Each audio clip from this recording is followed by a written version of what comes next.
All right, everyone, good afternoon. It is 12 o'clock on the dot, so welcome to IT Office Hours with Andromeda Technology Solutions. Hope everyone is doing well today.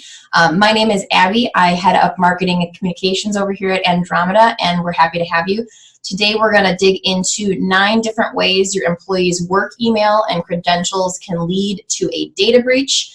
Before we dig in too deep though, I do have a nifty little giveaway I'd like to offer you guys. If you wouldn't mind, hop in the chat just to say hello and let me know, are you guys currently using any form of password management tool? Yes or no? We're going to talk a lot today about passwords, usernames, and online accounts and how they can impact the business's security. So again, if you've got a password management tool in place, let me know, yes or no. And I'm going to raffle off, or I'm going to grab one of the respondents and send you a nifty little Andromeda mug as a thank you for showing up today and doing a little learning. But without further ado, we will get moving. I do have one person saying yes so far, so you go. Alrighty. So first, for any of our new attendees, I just wanted to cover, what is IT Office Hours with Andromeda anyway. For any new faces, IT Office Hours is a monthly webinar series that we are hosting at Andromeda, where we dig into popular topics in IT, cybersecurity, and business technology. You're going to see things like popular scams and criminal techniques that are hitting the market, some tips and tricks to share with your staff, some solutions, either software, maybe hardware, but just solutions in general that may be able to help you defend your business. And then finally, we will always touch on compliance and regulations where it makes sense to make sure we communicate that with you guys. So this month, we're covering 9 different ways or areas where your employees' work email and credentials can lead to a data breach. Before we dig into that, though, I wanted to make sure to take just a couple moments to talk about data breaches in general. This is a term that's thrown around all the time on the news. We hear cybersecurity, data breach, third-party breach, and I think that a lot of times it kind of goes over our heads, and I wanted to make sure we have a clear definition. So a data breach is really just any type of security incident in which information is accessed without permission or authorization. This does not require that data is actually stolen, only that it was accessed in some way. So really, all it takes to have a data breach occur is to have data visibly seen by somebody who it wasn't supposed to be seen by. But data breaches might look like employees accidentally sending out confidential information. An employee grabs the wrong file and sends it to a client or a vendor or anybody really. That's a data breach. Physical theft of information or data from your physical location, whether that's hardware or a hard drive. Anyone accessing your network without permission, again. And then we also see them show up very often as third-party data breaches and supply chain breaches. So for the purposes of today's conversation, I want to dig a little deeper into what exactly a third-party breach constitutes. And really, that's just going to be any time a third party that had data that you gave them was compromised. Examples of third parties are going to be credit card companies and bureaus, software companies. Software as a service is big. They've got a lot of data, so when they get breached. Retail locations, that could be physical, the physical store or their online presence. Government agencies, we hear very often, unfortunately, about municipalities, even our federal government getting breached, and really other businesses. And I do want to take one moment to say, when we talk about other businesses, I think a good question we want to make sure we're asking ourselves is, in what situation would I be the third party that might be getting breached, and how would that impact my clients? Sorry, I'm getting some alerts here on my screen. But anyway, that's going to be what third-party breaches are, and that's going to be kind of the context of this conversation. Next, why does this matter to your business? Third-party data breaches can impact your employees personally, but they also have a great impact on the business as well. And this is due to the fact that most employees, our staff, don't follow the safest password practices with their online accounts. So when a third-party breach happens, you run the risk of either, the professional accounts getting breached that you use for the business day-to-day, but also your employee accounts getting breached, and then that kind of trickling back to the business. So to put that in context, I wanted to share some numbers with you guys. So first, we've got the average adult in the United States manages over 130 different accounts online. So just think about that for a moment. Think about all of the different accounts that you're using day to day for your personal life, your social life, your professional life, and how all of those different accounts open up vulnerabilities to you both personally and professionally. So to take that a step further, about 39% of these adults in the United States admit to reusing some variation or the same password over and over again between accounts, okay? And that's just the people that were willing to admit it. So we would probably assume that number is a little bit higher than that even. So then last but not least, we've got 81% of hacking-related breaches leveraged either a stolen, through a third-party breach, a stolen password, or a weak password. And in some cases, it's a combination of both. So that means that each of your employees has, on average, 130 different accounts. They may be reusing passwords, and most of the activity that criminals are taking to do damage to businesses just like yours are taking advantage of these weak passwords across these different accounts. So we're about to dig into the 9 different areas and the 9 different types of accounts online that we want to make sure that we're cognizant of. But I wanted to give some context to this conversation. So things I want you to be considering as we go through this list. Number 1, if a criminal or anybody had access to this account, and what I mean by access is if they had access to log in, what could they do? What could they do with the account if they were logged in as me? Then number 2, so if a criminal had access to this account, what could they learn? So what data is housed within this account or this space that a criminal could then use to do damage to others, myself, or the business? And then number 3 is going to be, if a criminal had access to this account, what other accounts do they have access to now, whether it's through an integration, an API, or potentially just having that one password that I'm using in other spots.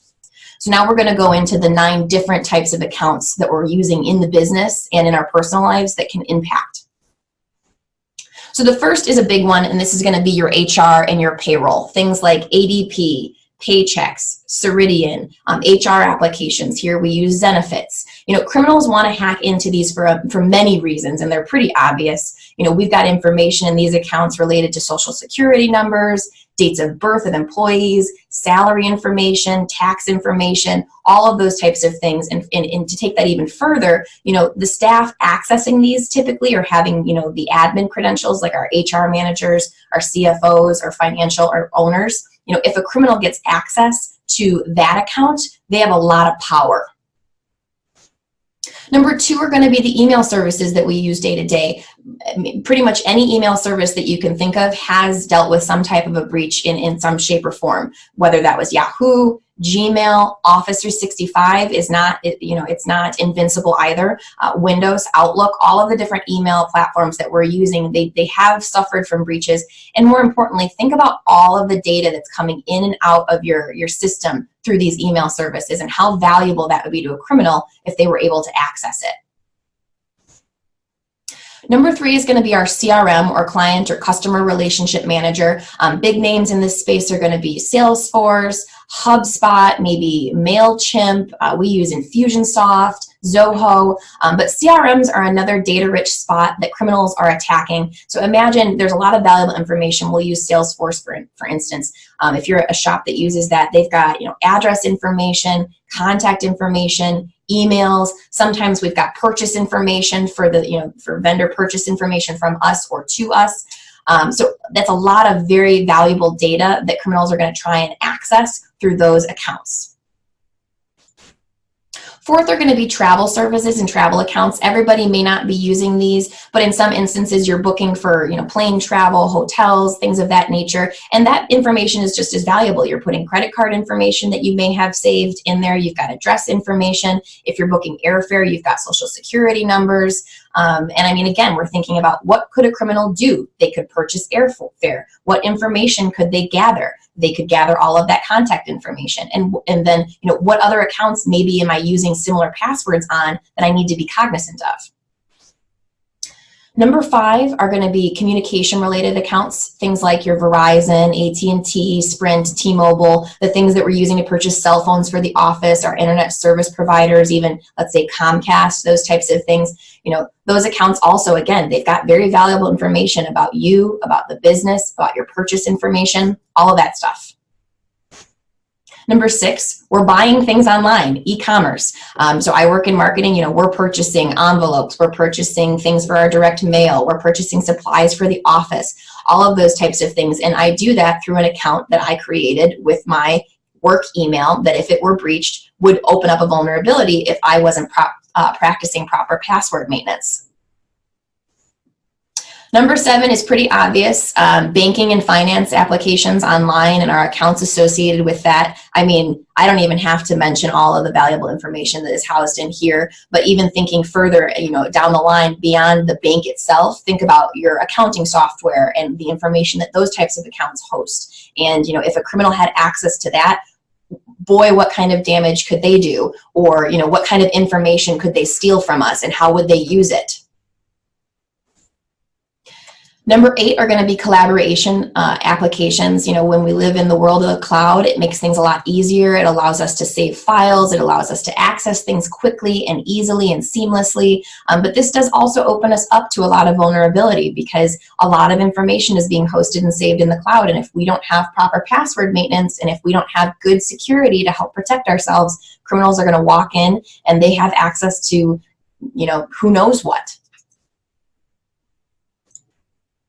Number 9, social media, the big bad social media. We know, every single one of these icons has had their time in the spotlight with respect to a data breach. Facebook has been hacked. LinkedIn has been hacked. Twitter has been breached. Instagram, all of them have been breached. And a lot of times I think that we don't believe that those breaches are very serious, but just think about all of the information that's available on you or your staff or your business on these accounts. You can find out where somebody lives. You can find out their phone number. You can get their email address. If you were able to hack into the account, you have access to their entire network and all of their contacts. All of that information is ready and available if a hacker has access to these. And then additionally, if a hacker or a criminal gets access to your social media account, they can then use that to communicate and then try to infiltrate all of your connections. So it's pretty powerful stuff. So those are going to be the 9 different things, but just to put that into context, that's 9 different areas, and that doesn't even cover all of the different accounts that you're going to have online, the way they integrate with each other. There's all kinds of applications that we're using for our business all over the internet, and each one of them opens you up to a new vulnerability. And at the end of the day, we want to make sure that we're taking care of this. So there are 2 different ways a third-party breach can expose you to your own data breach that we want to make sure that we're discussing.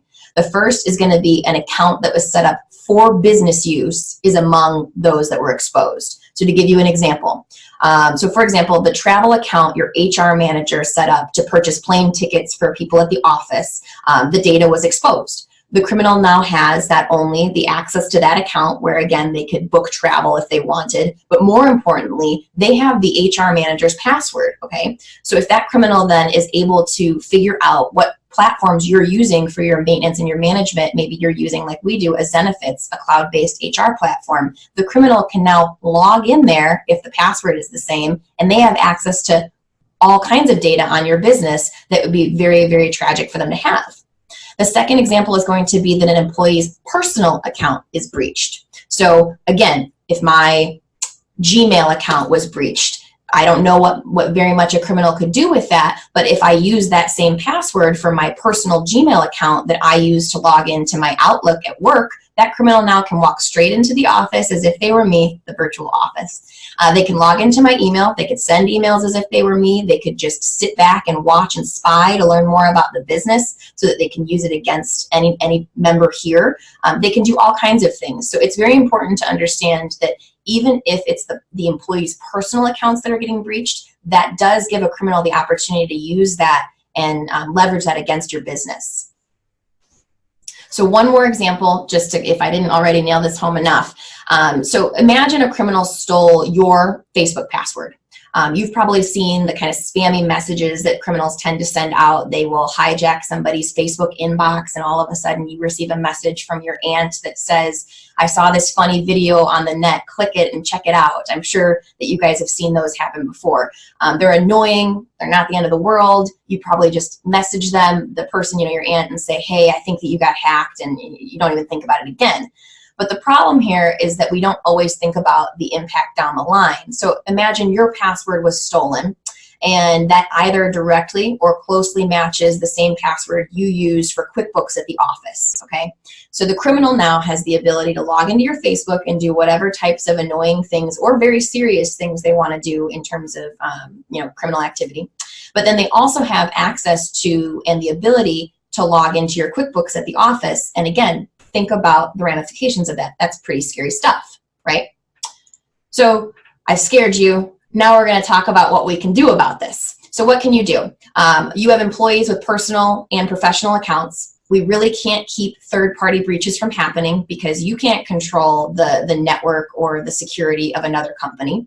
But there are some things that we can do to try and set up best practices and protect ourselves. The first thing we're going to talk about, I'm sure you've heard it before. This won't be the last time you'll hear it either, and I know that it's something that we all kind of scoff at, but we must make sure that we are creating the strongest passwords possible for ourselves, and then we need to make sure that the staff at the business are doing the same. So what that's going to look like is it's going to mean on average you need to make sure your passwords are at least 8 characters in length, if not longer. You want to make sure that they have a mixture of upper and lowercase letters. You want to make sure that they're using symbols. We would recommend more than just one. You want to make sure there's numbers in there. We also want to make sure that they are not using anything personal, things like names, names of children, names of pets, places that we've lived, anything like that, even your favorite sports team. You don't want to use anything that's guessable in that way. We want to make sure they're always unique.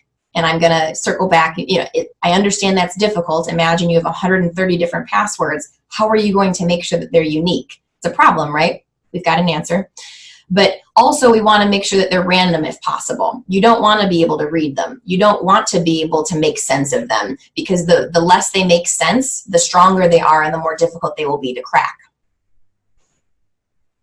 That's something that you want to do both personally and professionally, but when we're talking about the business and something that you can do, we want to make sure that we're creating a password management policy if we don't already have one in place, okay?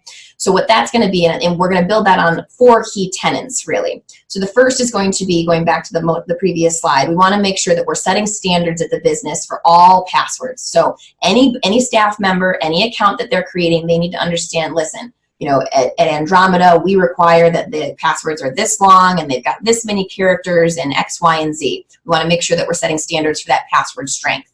Second, we're going to mandate that passwords are changed regularly. Now, on average, we would recommend, and this is our standard recommendation, that you should make sure that your employees are changing all passwords at a minimum of every 90 days. That's a sweet spot number. It's not quite too often, and it doesn't allow you to be negligent either.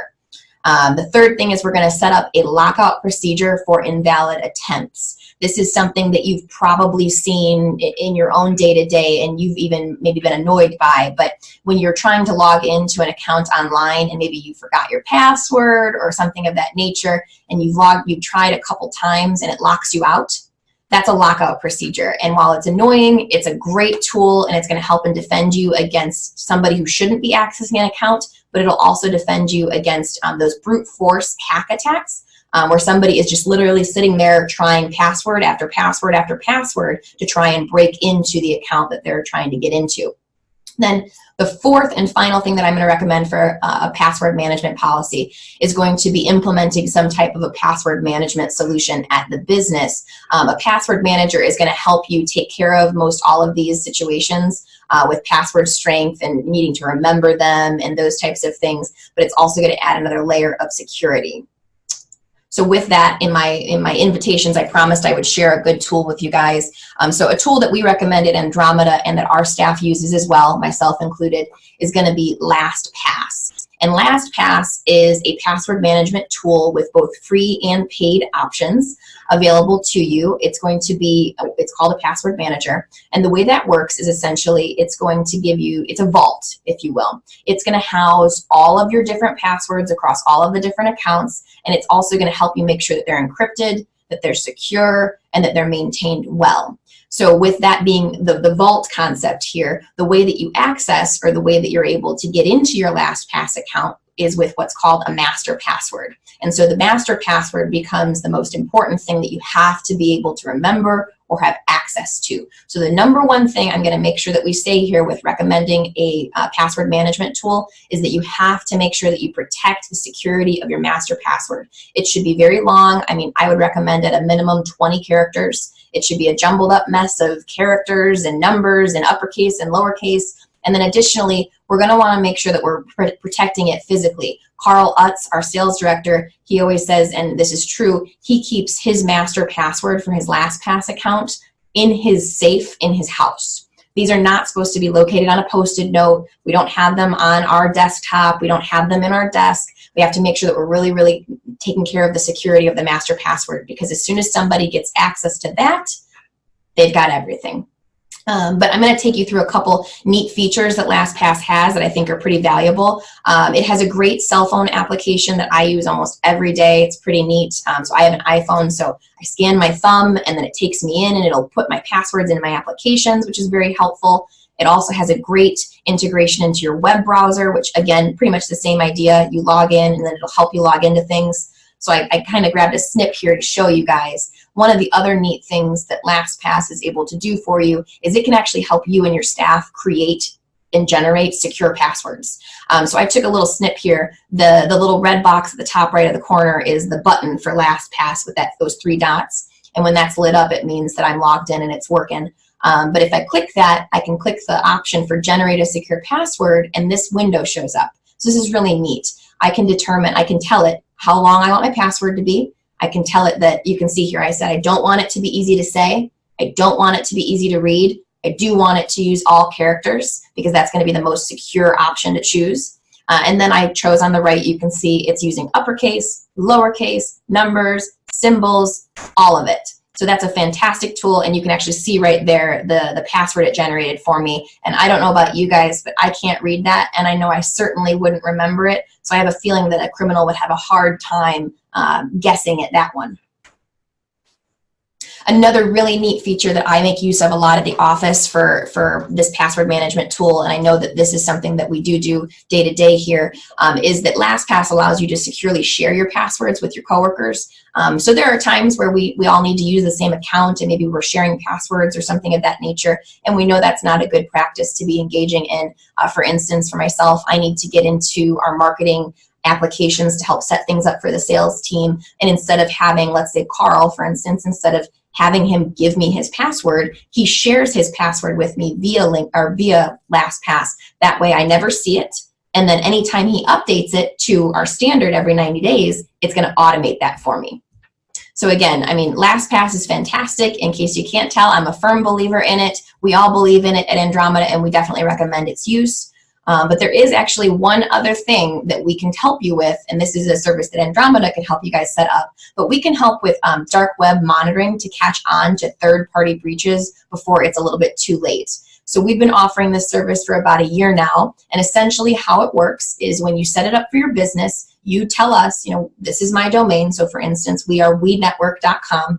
So you put wenetwork.com into the tool, and then it is going to be scanning and monitoring 24/7, 365, the dark web in discussion boards, chat rooms, peer-to-peer spaces, malicious sites, kind of all over the place. And it's going to be looking for anything associated with wenetwork.com. So for instance, using myself as an example, let's say I used Pinterest online, which is a social media site. I use Pinterest to get ideas for recipes I want to cook.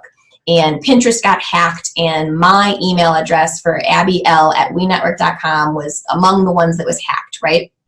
What the tool is going to do is it's going to say, hey, Andromeda, we need you to know that Abby's email and her password have been made available due to a third-party breach. You want to let her know she needs to change it. So then we get ahead of the criminal, and now they don't really have anything that's usable. They have a password, they can try to use it, but it's outdated, and thanks to my password management solution, it doesn't match any of the other tools that or any of the other accounts I'm logging into online.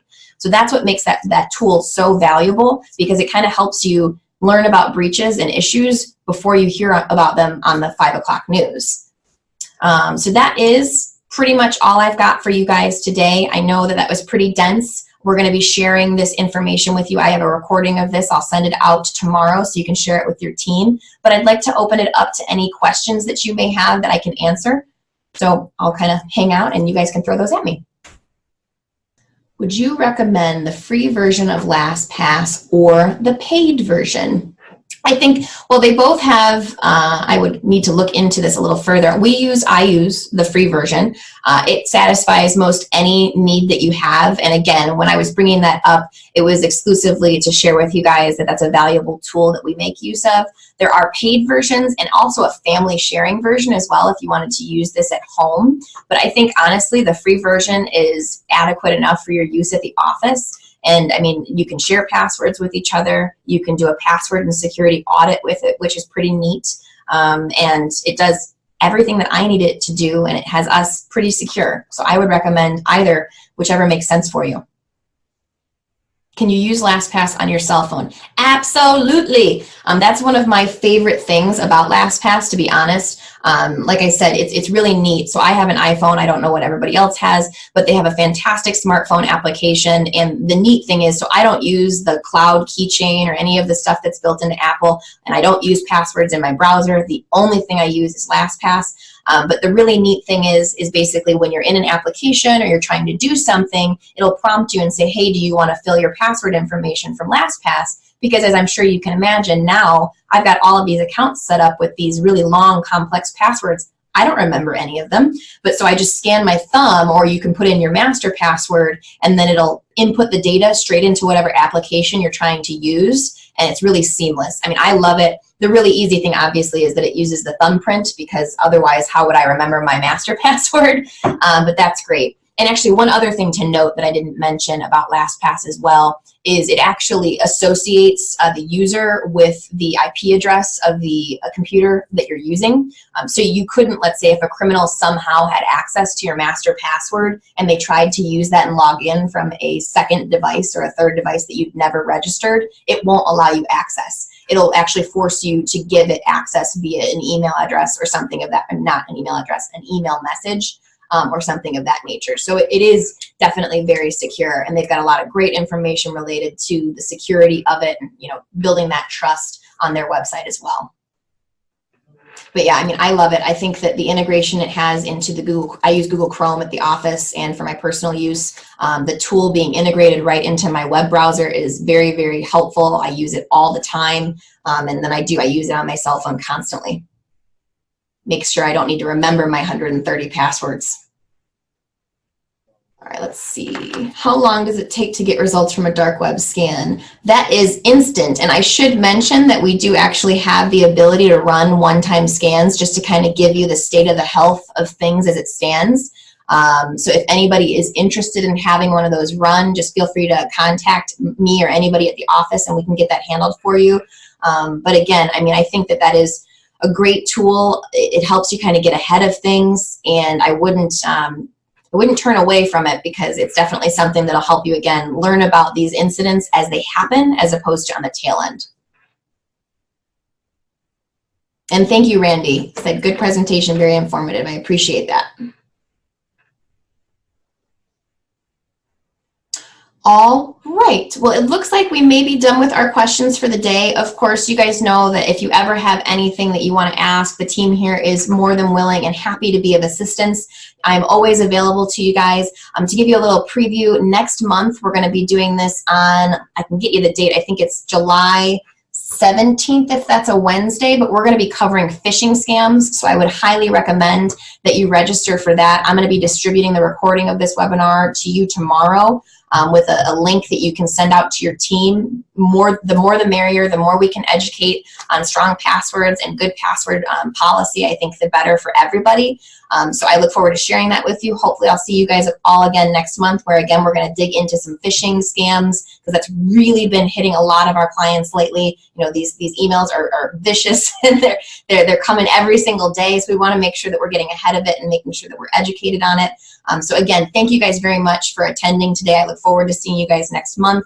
And if there's any questions, comments, concerns, feel free to reach me. My name is Abby, and I will see you next month. Thank you.